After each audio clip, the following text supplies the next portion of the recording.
A lonely mother gazing out of her window, staring at a son that she just can't touch.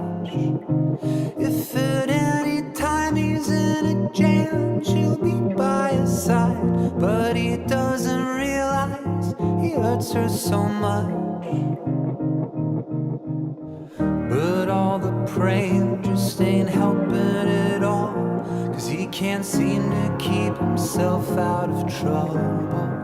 So he goes out and he makes his money the best way he knows how.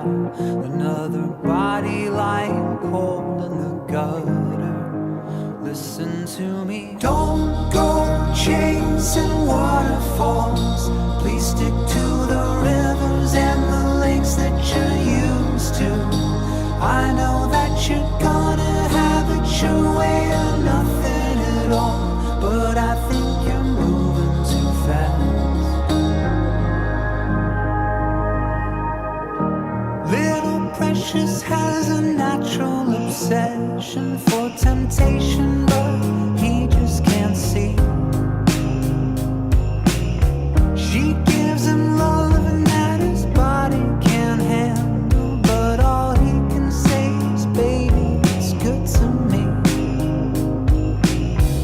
One day he goes and takes a glimpse in the mirror, but he doesn't recognize his own face. His health is fading and he doesn't know why. 3 letters took him to his final resting place.